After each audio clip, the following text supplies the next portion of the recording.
Ya comenzamos. Buenas tardes. Vamos a hacer ahora el curso de infecciones del sistema nervioso. Infecciones en el sistema nervioso central.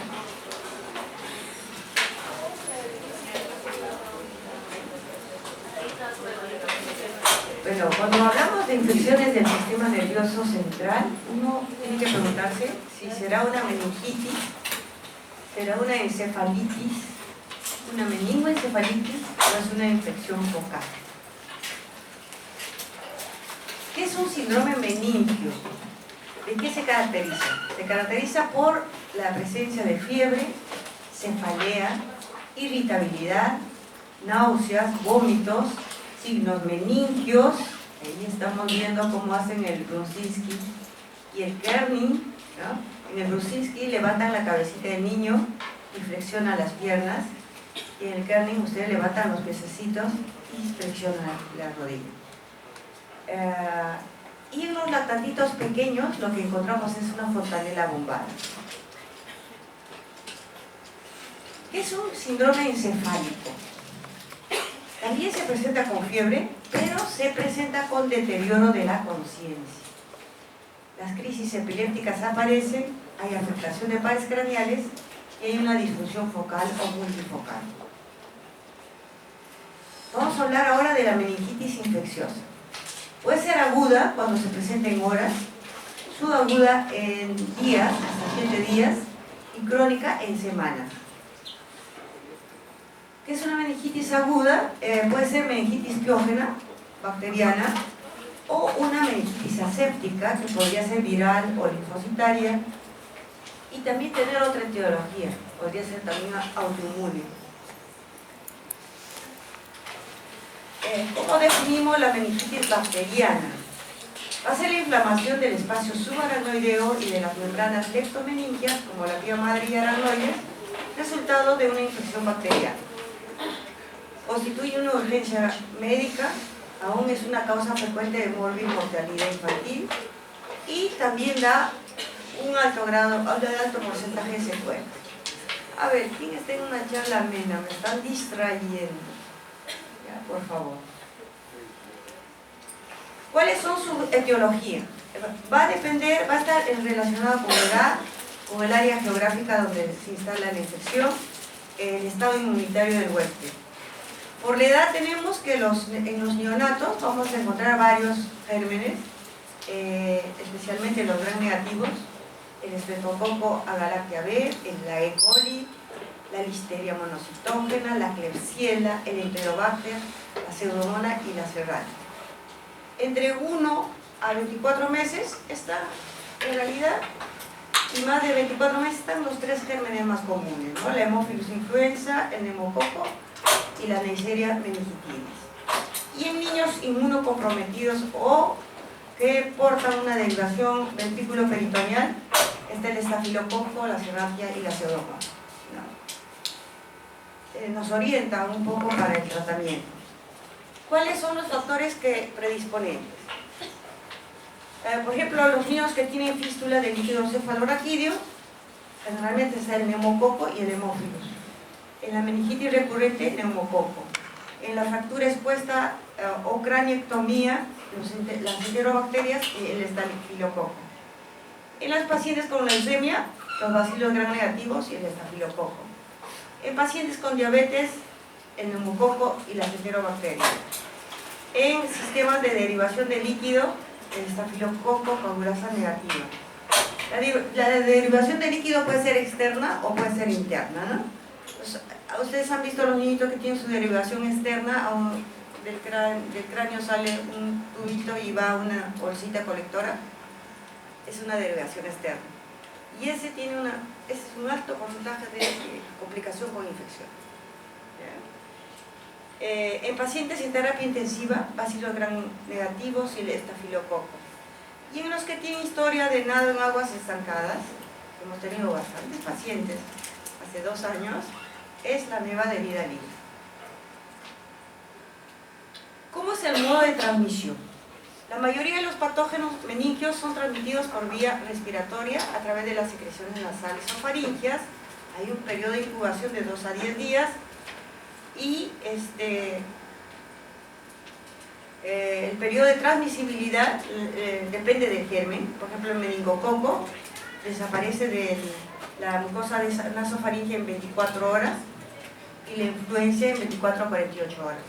Por eso que cuando un niño tiene una meningoencefalitis, lo aislamos 24 a 48 horas nada más. Después, ya cuando está con tratamiento, ya está en sala común. La letalidad en épocas antiguas era muy alta, la letalidad era del 50% y actualmente es de 5 a 15%. Todo depende del germen. Las vías de infección, una gran cantidad de ellas es vía hematógena, ingresa por nasofaringio, o hay niños con focos a distancia como neumonía o tromboflebitis, o focos contiguos como otitis media, como mastoiditis o sinusitis. Y la vía directa, cuando hay un traumatismo encefalocraneal abierto, cuando hay mielomeningocele, cuando hay procedimientos quirúrgicos. La fisiopatogenia es igual que en todas las enfermedades. Tenemos la presencia del patógeno bacteriano en la mucosa nasofaringea. Generalmente se asocia también a una infección del tracto respiratorio alto. Estos gérmenes invaden el torrente circulatorio por el patógeno meningio y hace bacteremia, y entra el agente causal a través de los plexos coroideos o la microvasculatura cerebral hasta las meninges, que hace una siembra meningia.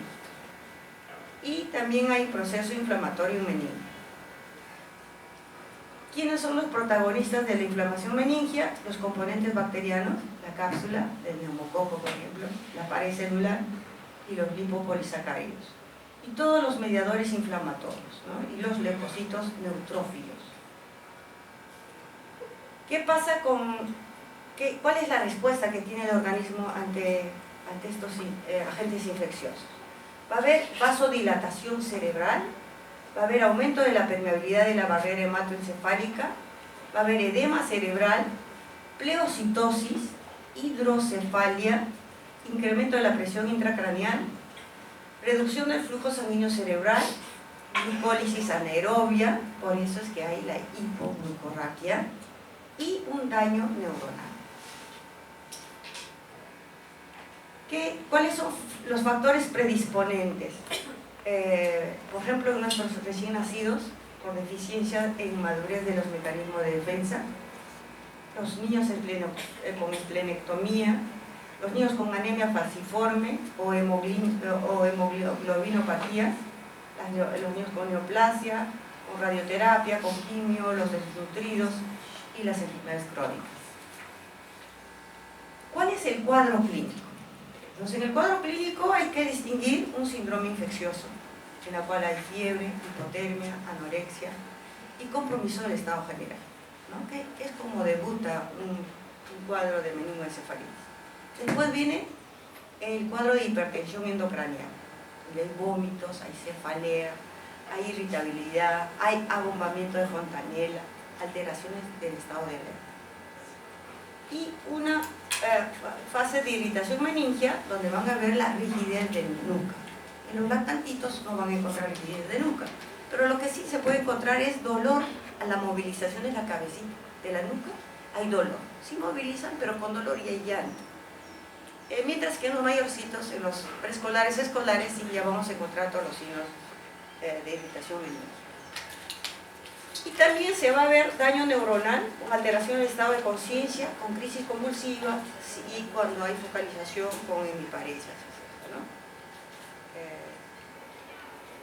Acá les he puesto en porcentaje más o menos cómo se presentan en una meningoencefalitis.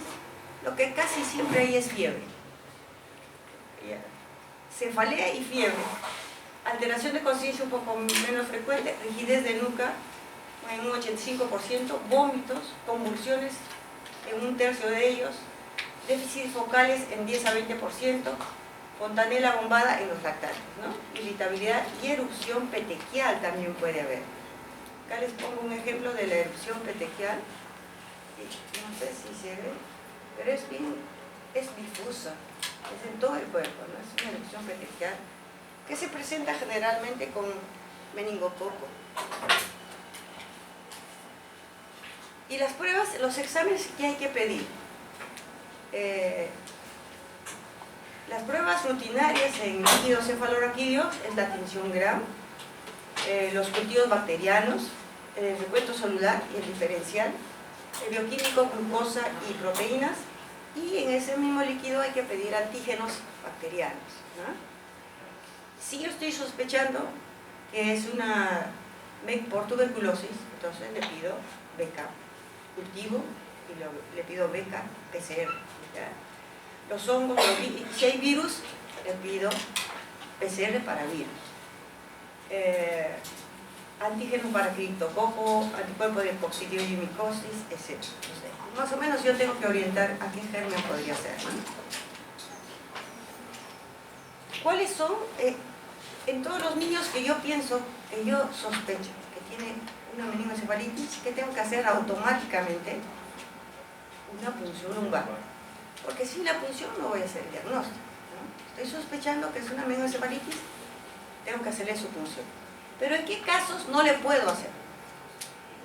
Cuando hay un compromiso cardiorrespiratorio, especialmente cuando es un niño pequeñito, un niño neonato. Cuando hay riesgos inminentes de herniación cerebral, si yo encuentro ya en el examen neurológico anisocoria o midriasis o que las pupilas no reaccionan, ¿no? Cuando hay un deterioro rápido del estado de conciencia, cuando hay la triada de Cushing, que es bradicardia, hipertensión y respiración irregular. Cuando hay papiledema, cuando hay infección local, justo yo lo reviso al niño y justo tiene, por ejemplo, varicela y tiene justo en la zona donde voy a hacer la punción, ¿no? Cuando hay historia o signos de un síndrome hemorrágico también. O sea, por eso le tengo que hacer, antes de la punción, un perfil de coagulación. Acá les he puesto los valores normales de el líquido cefalorraquídeo. Siempre ustedes deben tener su tabla de valores normales. Y varían un poco entre prematuro, neonato término y en los mayores de un mes. Miren especialmente en los leucocitos, ¿no? En los prematuros y neonatos los leucocitos son un poquito más altos. A ver, ¿dónde está? Los leucocitos, ¿no? Los leucocitos.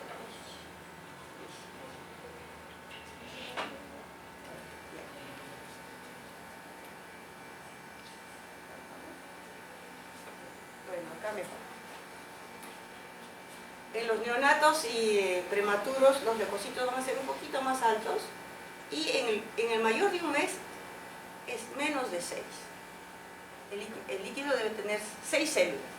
Y de esas células todas deben ser mononucleares, o sea, deben ser linfocitos. Y acá les pongo por patología. Por ejemplo, en una infección bacteriana, ¿qué color debe ser el líquido? Desde que lo tomo el líquido debo estar sospechando qué cosa puede ser. En la bacteriana es opalino o turbio o purulento.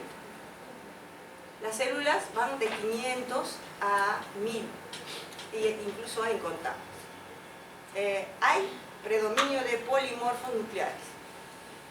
La glucosa está baja o incluso puede estar ausente. Las proteínas están aumentadas, pero no mucho. La presión también está aumentada y voy a encontrar en el cultivo bacterias. Hablemos de la tuberculosa. ¿Ya? La tuberculosa es opalino o santocrómico. Tiene células aumentadas, pero no tanto como las bacterianas. Hay polimorfos y hay monocitos. La glucosa está baja y las proteínas están altas y la presión está muy alta, ¿ya? Y voy a encontrar Mycobacterium tuberculosis. Y así sucesivamente. Por ejemplo, si pienso en una meningitis de ameba de vida libre, opalino, turbio o purulento, miren, no se diferencia mucho al ver el líquido, ¿no? Las células están aumentadas, hay polimorfos y monocitos, la glucosa está baja, proteínas aumentadas, presión aumentada, y lo que sí voy a encontrar es amebas en el líquido. Entonces este cuadrito es muy importante para hacer el diagnóstico diferencial, porque a veces el cuadro clínico es parecidísimo y lo que tengo que hacer es me estudio el líquido. Y el líquido también, cuando hago un líquido y hago citológico y bioquímico, me va a dar datos que me pueden orientar.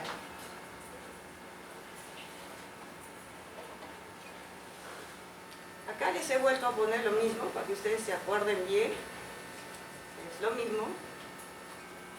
Y ya. ¿En qué niños hay que repetir el líquido? Porque ya le hice el diagnóstico, digo, sí, es una meningitis bacteriana. ¿En quiénes voy a repetir? En todos los recién nacidos. En las meningitis causadas por neumococo resistente. En meningitis causadas por gram negativos entéricos. Cuando no hay mejoría clínica, aún iniciando el tratamiento antibiótico. Cuando la fiebre se prolonga. Cuando hay meningitis recurrente, o sea que el paciente ya tiene antecedentes de haber tenido hace 2 años una meningitis y ahora está volviendo a entrar con otra meningitis. Cuando el huésped es inmunocomprometido, en los pacientes nefrópatas, desnutridos, que tienen cáncer, etc., hay que volver a hacerle la punción lumbar para ver cómo está evolucionando. ¿Cuáles son las complicaciones?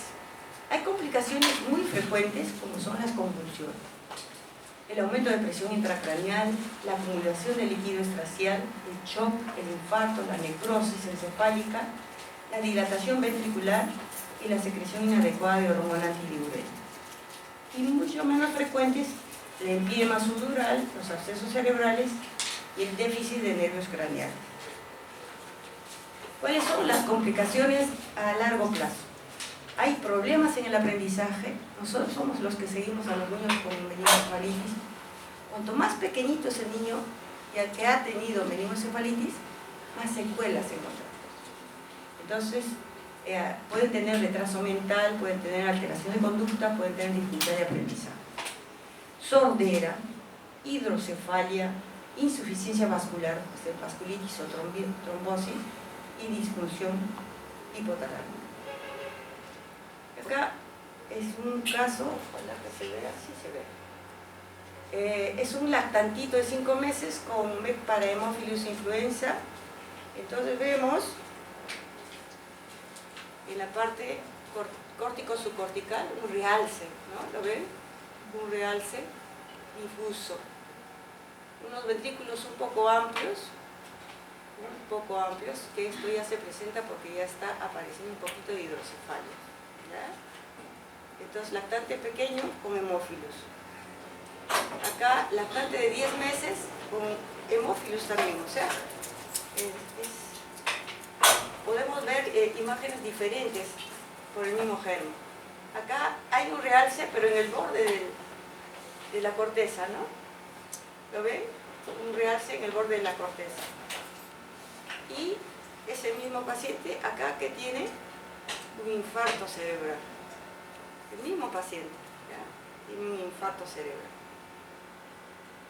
Este, por ejemplo, es un recién nacido con meca E. coli. ¿Vean? ¿Qué será esto? Esto y esto. Son los ventrículos, ¿no? ¿Qué ha pasado con la corteza? Se ha licuado. No tengo corteza. Una disminución de la corteza cerebral en vía hemisférica, ¿no? Vía hemisférica de los 2 lados, con ventrículo megalia inmensa, ¿no? Ahora, el otro germen que hablábamos en los neonatos, el estreptococo grupo B, y hace infartos múltiples. Vean acá un infarto y acá otro infarto.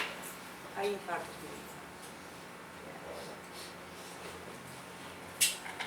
Entonces, cuando nosotros sospechamos que un paciente clínicamente tiene una meningitis, hay que preguntarse, ¿tiene deterioro mental o déficit neurológico y o papiledema? O sea, hay que preguntarse si tiene cada uno de estos. Si es sí, entonces ya no puedo hacer mi examen de función lumbar, ¿cierto? Le hago un hemocultivo y le doy el tratamiento empírico y le hago una tomografía, ¿no? Si hay una masa que me hace pensar en una neoplasia, entonces es un diagnóstico diferente a mi meningoencefalitis, ¿no? Si no hay masa, igualito, cuando ya el paciente mejora, se pone más estable, le hago su estudio de líquido cefalorraquídeo. Si el líquido cefalorraquídeo sugestivo de meningitis bacteriana, con mi antígeno bacteriano en inhibición de Gram, si es positivo, le doy su tratamiento específico, ¿no? En algunos no es positivo, encuentro que es negativo. Entonces, igualito lo trato empíricamente para la meningitis bacteriana, pero hay que hacerle estudios para meningitis viral, ¿ya? Que de repente es una meningitis viral que se está comportando como bacteria. ¿Qué cuidados hay que tener del paciente? Todo niño con una meningoencefalitis debe entrar a UCI las primeras 48 horas. ¿Por qué? Porque ustedes ven que hay muchas complicaciones en esas primeras horas. Hay que monitorizar signos vitales para anticiparnos al shock, peso diario, balance hídrico estricto, perímetro cefálico diario, si es lactantito. Hay que elevar la cabecita a 30 grados, ¿no? Un poquito elevada la cabeza para disminuir la presión intracraneal. Y el aislamiento respiratorio las primeras 24 horas, ¿no?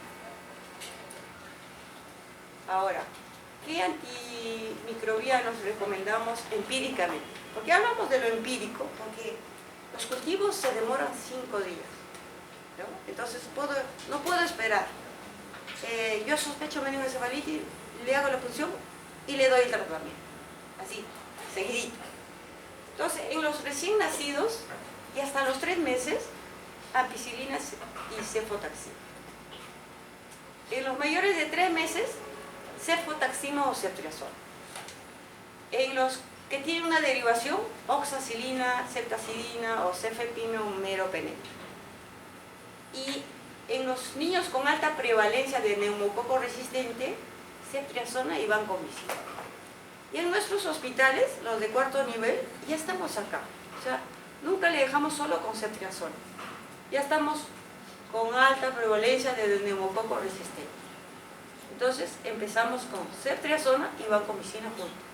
Es el tratamiento empírico de ahora. ¿Cuál es la duración del tratamiento? Va a ser de acuerdo a la evolución clínica. Y también va a ser dependiendo de la edad. En los niñitos, neonatitos, se va de 14 a 21 días. ¿Por qué? Porque ustedes han visto que los gérmenes también no son simples, ¿no? Son gram negativos, etc. Entonces, se llega hasta 21 días. Cuando es Haemophilus influenzae y neumococo, de 7 a 10 días, va bien. Y una Neisseria meningitidis, de 5 a 7 días. La Neisseria meningitidis es una meningitis que es más aguda, más aparatosa, pero que rápidamente se resuelve con un antibiótico. En estos casos también se les da terapia esteroidea, ¿ya?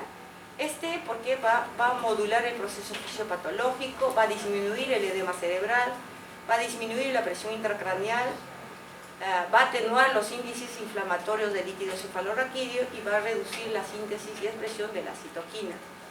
Entonces, se ha visto que con el uso de corticoides mejora las manifestaciones clínicas y previene de la secuela auditiva y las neurológicas. Pero la que está evidentemente demostrado es la secuela auditiva.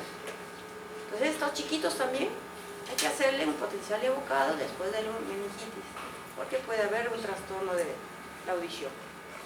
La dosis se da 0,6 miligramos por kilo día en 2 a 4 días. En 2 a 4 dosis y en 2 a 4 días. Pero hay que iniciar el tratamiento primero con el corticoide y después viene el antibiótico, ¿ya? Hacen el diagnóstico. Primero sospecha clínica, mi líquido es opalicente, digo, si es una MEC bacteriana, le doy el corticoide y después le doy el antibiótico.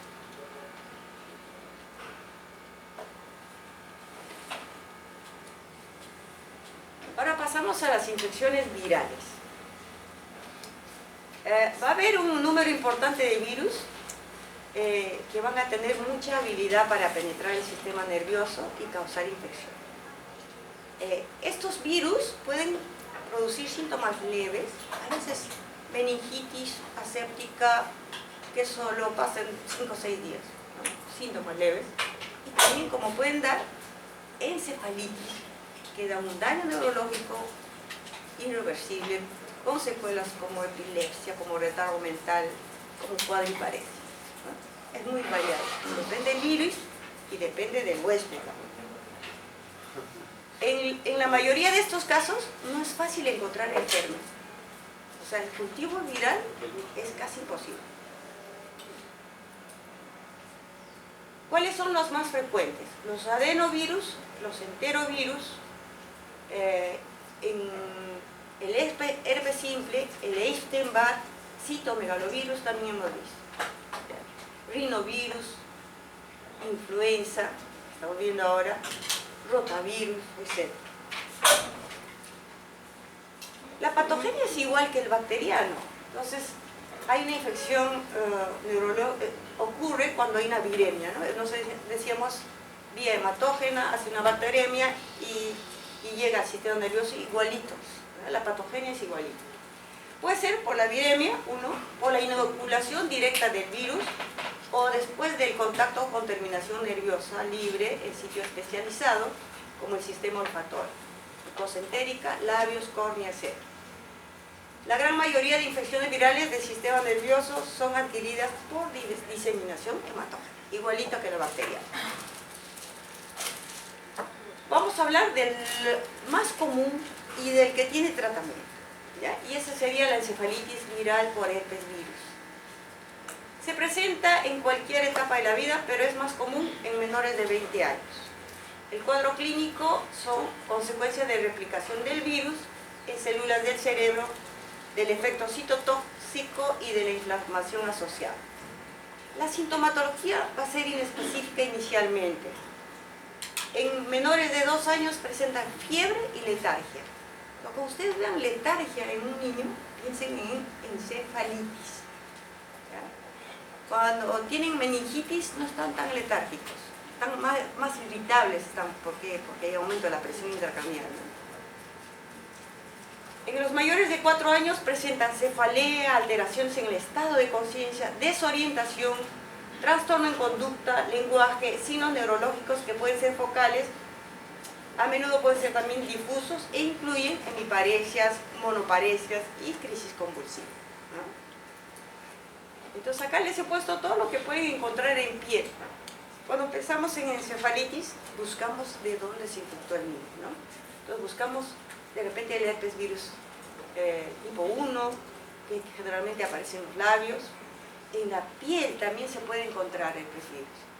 Miren, acá es un dedito del niño que ahí había herpes virus, ¿no? Entonces hay que examinar bien piel y de ahí podemos hacer un cultivo.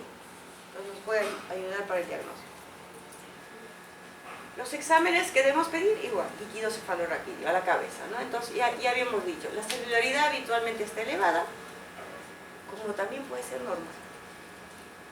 Entonces, cuando encontramos un líquido con célula normal, no decir, no tiene nada.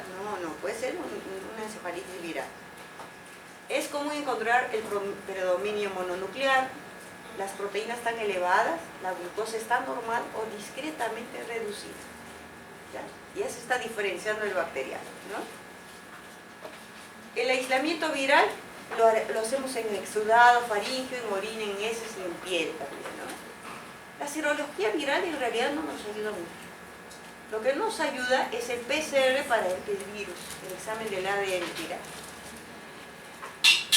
Esto debemos realizarlo entre el segundo y el 10º día de enfermedad y la sensibilidad es de 96% y hay una especificidad de 99%. Entonces, si encontramos positivo, es que sí es un herpes virus. Si es negativo, podemos repetirlo, el examen en 3-4 días, ¿no? Hacerle otro líquido.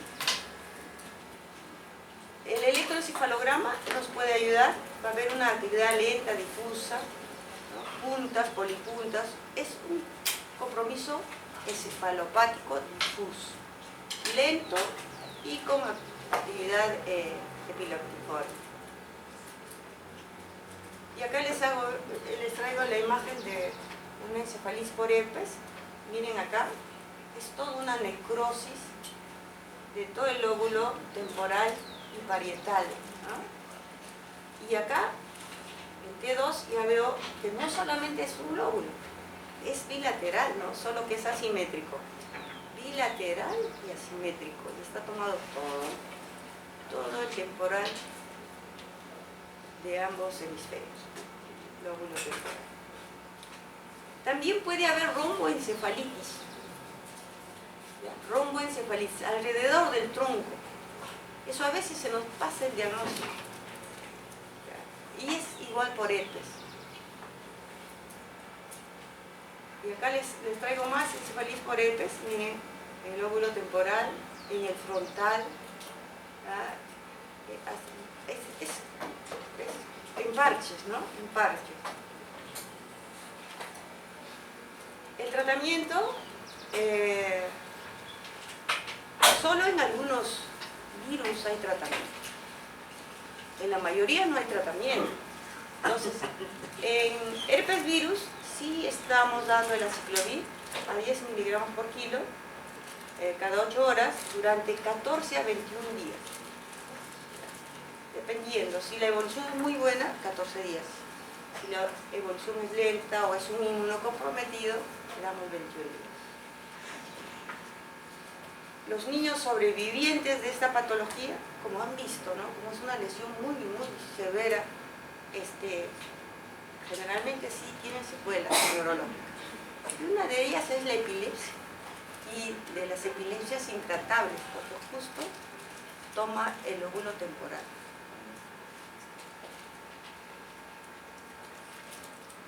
Ahora vamos a hablar un poco de meningitis tuberculosa. En realidad, la meningitis, la meningoencefalitis tuberculosa, es el dolor de cabeza de los neuropediatras. Es la forma más severa y fatal de todas las localizaciones de la tuberculosis. Ustedes sí han hecho pulmonar, de repente han hecho tuberculosis de los ganglios, etcétera, ¿no? Intestinal, etcétera, y han tocado todo eso. Pero esta es de las más severas. Si toman meninges y encéfalo, meningoencefalitis, es un compromiso muy severo. La mortalidad es más del 50%. No hay cuadro clínico ni una característica del líquido cefalorraquídeo que dé el diagnóstico. Al final tengo que hacer mi PCR para tuberculosis para estar seguro de que es tuberculosis. Se debe iniciar el tratamiento sin tardar y sin tener un diagnóstico confirmado. O sea, en meningoencefalitis de cualquier etiología, prefiero pecar por exceso que por defecto. Incluso hay pacientes que sí es una MEC, pero no sé de qué etiología, ¿no? De repente tiene un familiar tuberculoso, de repente sí fue a la selva y nadó en aguas, en lagunas, lagos, etcétera. De repente había alguien enfermo en la casa que tenía resfrío, ¿no? Entonces digo, ¿qué germen puede ser? Estoy en la duda total. Le puedo dar para bacteriana, le puedo dar para viral y le podría dar para tuberculosis. Y después de darle, mientras va saliendo el resultado, lo voy quitando. Entonces es para no perder la oportunidad de tratamiento. Entonces en los meningoencefalitis hay que dar el tratamiento sospecho y trato.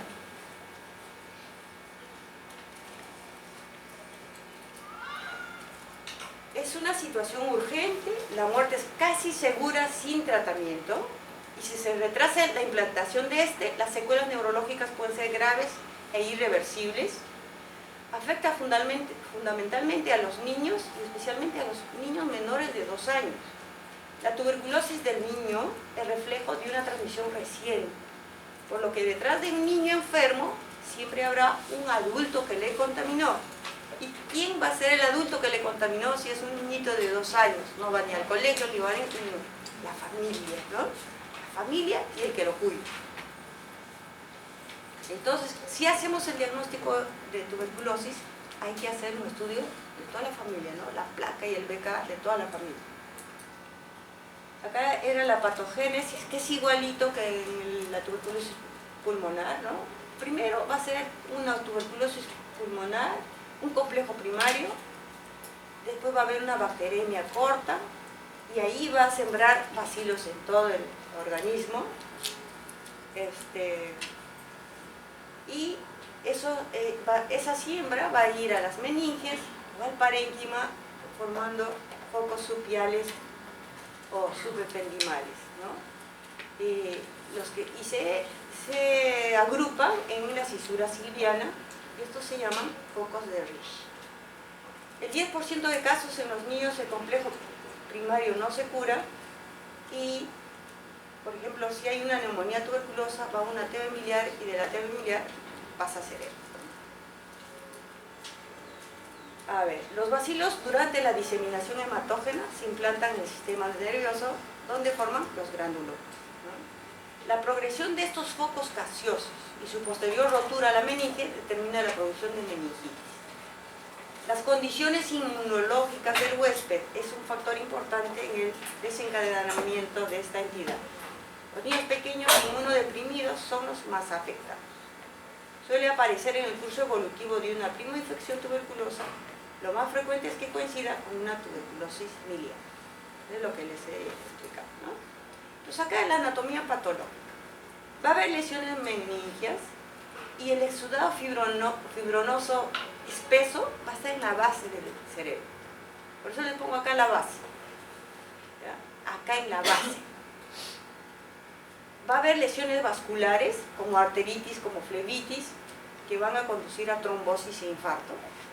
Y va a haber lesiones encefálicas de zonas de... Estas son los tuberculomas, y alrededor del tuberculoma hay edema.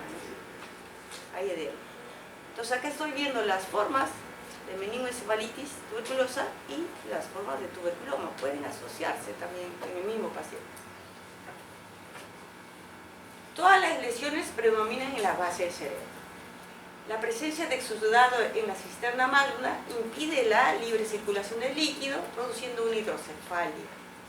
Cuando yo veo un niñito que estoy sospechando en meningoencefalitis bacteriana y le tomo una tomografía y veo que hay hidrocefalia, tengo que parar mis orejitas y decir, no vaya a ser una tuberculosis. En la mayoría es tuberculosis. ¿Ya? Igual, la oclusión del acueducto de Silvio o de los agujeros de Lucia y Mayendil originan una hidrocefalia obstructiva. Este es un caso de pediatría de Almenara, y así queda el cerebro, ¿no? Y hay una hidrocefalia, incluso ya tiene hasta la derivación, pero igualito se obstruye la derivación con tanta proteína, y lesiona el parénquima cerebral difusamente, ¿no? Difusamente, totalmente, y hay una hidrocefalia marcada. ¿Cuál es la clínica? Va a ver, este sí es una subaguda, en la cual generalmente es por semanas. ¿Ya? Entonces, hay una fase prodrómica en la cual hay pérdida de peso, anorexia, disminución del rendimiento escolar, febrículas, y esto dura más o menos 2 a 3 semanas. Después viene la fase de estado. Generalmente el paciente llega acá, en fase de estado. Ahí sí aparece fiebre, cefalea, vómitos, signos meningios, hipertensión de la fontanela, disminución del nivel de conciencia, agitación nocturna o insomnio, convulsiones, afectación de pares craneales o signos motores focales. Acá en la fase de estado vienen todo el cuadro clínico, parenquimal, hipertensión, etc. Y en la fase avanzada sí ya, en realidad, cuando ya llegan a esta fase avanzada, el pronóstico es sombrío, ¿no? Se afecta el nivel de conciencia, puede llegar hasta el coma profundo, hay signos vulvares, alteraciones del ritmo respiratorio, de la frecuencia cardíaca, etcétera, etcétera, rigidez de cerebración y muerte. Entonces, no queremos que los niñitos vengan en fase avanzada, ¿no? Nosotros quisiéramos hacer el diagnóstico en la fase prodrómica. El diagnóstico, tenemos que hacer la sospecha clínica, ¿no? Hay que preguntar sobre los antecedentes. Incluso obligamos a los papás, me traes tu placa ¿Quiénes viven? 4. De los 4 me traen las 4 placas de pulmón, ¿no? Porque hay alguno que tiene su cavernita y nadie se da cuenta. La reacción de tuberculina, la radiografía de tórax, de todas maneras hay que hacerle. Hay que hacerle también un fondo de ojo y ahí podríamos encontrar tubérculos coroideos, que son evidencias de siembra hematógena. El examen de líquido cefalorraquídeo. O sea, generalmente puede ser claro, santocrómico también, está a presión, a tensión, sale a goteo rápido. Cuando se deja en reposo se forma una película de fibrina que nos hace también sospechar una tuberculosis. Hay pleocitosis, pero no tan alta como la bacteriana, ¿no? La bacteriana de 1000 para arriba, esta no, de 500 células para abajo. El predominio es linfocitos, salvo en fases iniciales podría ser la polimorfonuclear. De repente le hago la pulsión cuando recién está empezando y puede haber polimorfos más que linfocitos. La glucosa está disminuida, igual que la bacteriana. Y lo que sí, la glucosa. Cuando uno hace una punción lumbar, antes o después de la punción, inmediatamente después de la punción, hay que sacarle sangre para hacer un dosaje de glucosa. Y para comparar la glucosa de sangre con la de líquido cefalorraquídeo. La albúmina está elevada con valores que suelen estar entre 1 a 3 gramos por litro. Y los cloruros están disminuidos. Hay bastante proteína, ¿no? La búsqueda del BK. El examen directo es positivo en el 10 al 50% de los casos. Yo más me iría por 10%. El cultivo del BK es positivo entre 45 y 90% de los pacientes. El problema es que del cultivo sale a los ¿cuántos días? A los 45 días. De 45 a 60 días.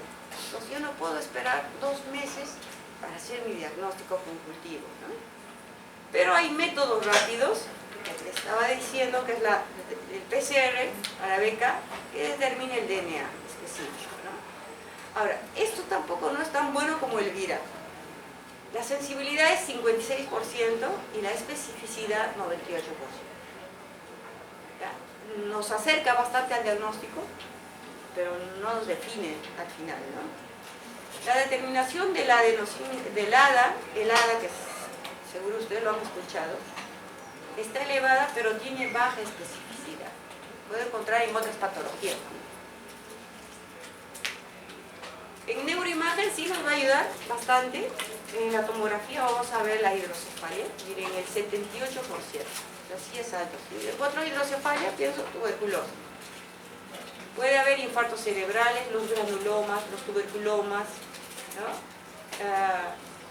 ¿En quién está indicado? Hay que hacerlo cuando hay deterioro neurológico, una tomografía. Antes de hacerlo, punción, cualquier cosa, una tomografía primero, ¿verdad? Y después ya para un diagnóstico más fino, una resonancia magnética, ¿no? Acá, ¿qué vemos acá? Miren, los ventrículos están iguales. El tercer ventrículo está redondo y el tercer ventrículo se pliega, no es delgadito. Y ese está redondo. El cuarto ventrículo no lo veo bien. Y acá hay un granuloma, ¿lo ven? Acá hay un granuloma. Acá, eso no sé si es el mismo, vamos a ver.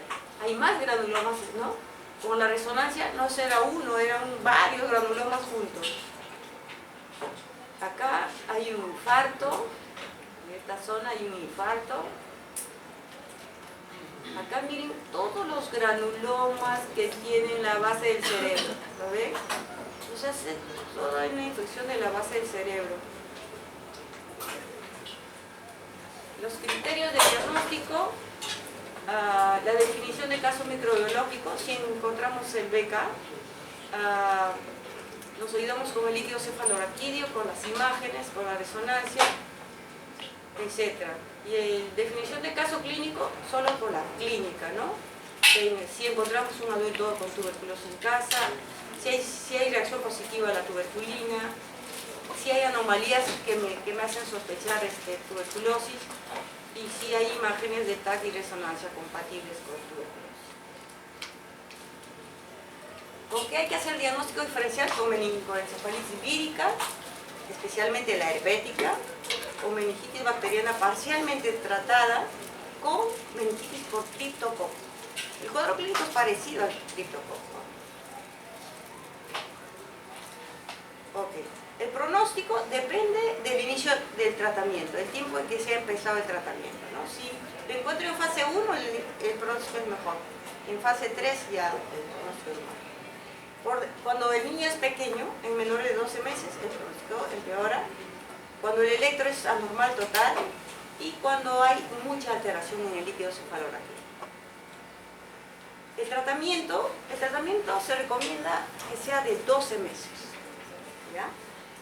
Los 2 primeros meses con 4 drogas y los siguientes con 2 drogas, ¿no? Todo es igual a la pulmonar, excepto en la dosis de isoniazida, que es 10 miligramos kilo día, y piracinamida, 35 miligramos kilo día. Eso se diferencia. El tratamiento debe ser con corticoides, independiente a la severidad. O sea, hay que darle corticoides por 4 semanas. Ahora, les he traído algo de infección por ameba de vida libre porque se han estado presentando casos, incluso la prensa los ha presentado, ha habido varias noticias de infección de sistemas nerviosos por ameba libre. ¿Ya? Esta ameba puede producir meningoencefalitis amebiana primaria causada por Naegleria o encefalitis amebiana o granulomatosa y queratitis causada por otras especies. O sea, cada tipo de ameba da un cuadro clínico específico. Pero tenemos meningoencefalitis y tenemos también queratitis, granulomatosis, etcétera, por otro tipo de ameba. La meningoencefalitis de las amebas es de inicio abrupto. Empieza con unas lesiones costrosas en la nariz